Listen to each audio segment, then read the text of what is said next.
Let's dive right into this explainer. We're looking at something that starts off as a totally mundane, everyday digital clash. But then, it rapidly morphs into this fascinating mystery about the unseen structures that actually govern our reality. We're talking about the geopolitical struggle between the empire and the republic, and how this exact battle is playing out right in front of us, every single day, on the internet. Right, so imagine this. How does this standard, boring YouTube copyright threat suddenly escalate into claims involving international espionage and national sovereignty? Well, it all started when British sci-fi critic Damien Walter issued a standard 48-hour copyright threat over a video. Normally, you'd expect a standard legal defense, right? But the target, systems architect Kyle McLean Smith, fired back with a completely shocking MI6 and 1776 response. Just like that, we went straight from copyright law to the literal defense of a republic. These two men perfectly represent completely opposite worldviews. On one side, we have Damien Walter, leaning into storytelling and critique. Think of his approach like a special forces librarian. He's using institutional mythos and narratives to manage or maybe even pacify the public. But on the other side, we've got systems architect Kyle McLean Smith, who deals in executable code. He's actually building decentralized, mathematically grounded architecture to fight back. Okay, let's move to Section 1. Parasites and Empires. Systemic Capture. To really grasp the massive stakes of this internet feud, we have to look at this totally profound and kind of terrifying biological metaphor based on Penn State research, the zombie ant fungus. See, both of these men fear invisible systems of control, and this parasite illustrates that fear perfectly. It physically surrounds the muscle fibers of an ant, forming a 3D network. It acts entirely like a puppeteer, controlling the host from the outside without ever actually infecting the brain itself. The host looks totally fine, perfectly intact, but it's been completely captured and manipulated by this external parasitic network. And this is where it gets crazy, because that biological parasite perfectly mirrors Kyle McLean Smith's geopolitical fear of systemic subversion. Think about the classic Star Wars mythology.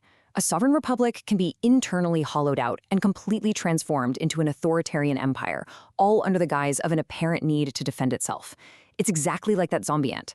The outer shell is still there, looking normal, but the internal systems, they've been entirely replaced by an imperial parasite. Which brings us to Section 2, the sci-fi critic Damien Walter. So let's unpack Walter's truly terrifying vision of a centralized, tech-dominated future. He's actively warning us about a coming tech feudalism managed by Silicon Valley billionaires.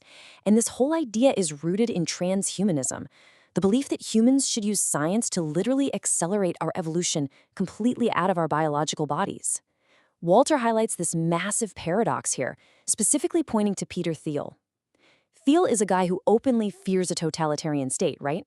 Yet, he's out there actively building Palantir, which is the exact data analytics and global surveillance architecture that a totalitarian state would absolutely need to actually subjugate humanity.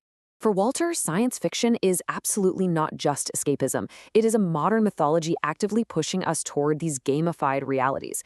And the progression he lays out is incredibly stark. First, you get the imposition of an authoritarian order.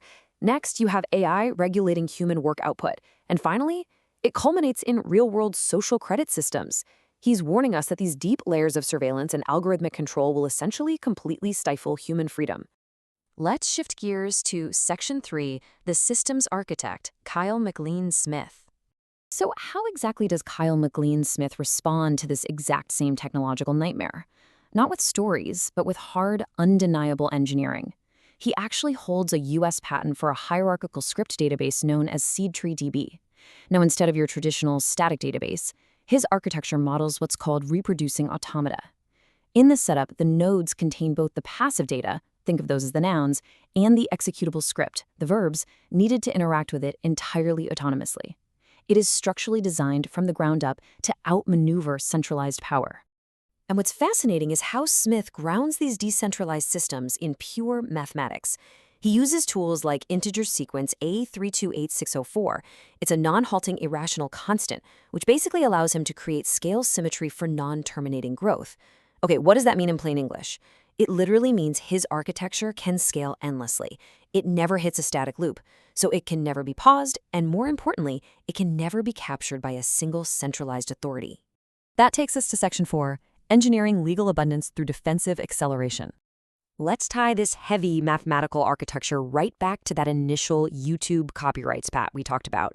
We can do that by looking at what Smith calls defensive acceleration, or DAC. His ultimate goal here? A massive 99% deflation in legal costs. He literally wants to take the friction, the sawdust, if you will, of institutional gatekeeping and completely replace it with the frictionless grease of auditable, decentralized network contracts. He pulls off this crazy deflation using something called acceleration-driven clause learning. The logic here is simple, but absolutely devastating. First, you take a super convoluted 10,001-step bureaucratic proof. Second, you apply his mathematical acceleration logic to it. And third, you collapse that entire drawn-out process into just 3 steps. Just 3. Smith is essentially aiming to turn intellectual property into an active, kinetic engineering tool. By mathematically collapsing slow, centralized legal threats from the inside out, he creates pure legal abundance and auditable freedom. Finally, we reach Section 5, the Mechatronic fork and our geopolitical crossroads. And this is the grand finale, the ultimate stakes of this whole conflict. What started as just a petty internet feud actually represents this massive concept called the Mechatronic fork. It's a very stark choice between 2 entirely different digital futures. On one side, you've got an opaque monoculture. This is the path of narrative pacification. It's heavily centralized, totally surveillance-driven. On the flip side, free and open-source software. Engineered by systems architects, this path relies entirely on auditable, peer-to-peer, mathematically grounded distributed systems that simply resist capture. So, I want to leave you with this final, highly provocative thought. Which structural future will you choose? Will you accept the narrative pacification of the institutional mythos? Just settling for stories while an opaque monoculture is built up all around you? Or will you embrace the executable architecture of a decentralized, mathematically grounded reality? The battle lines between the empire and the republic are literally being drawn right now, in code, in law, and in philosophy. So keep questioning the systems being built around you and pay very, very close attention to who is truly writing the rules of our future.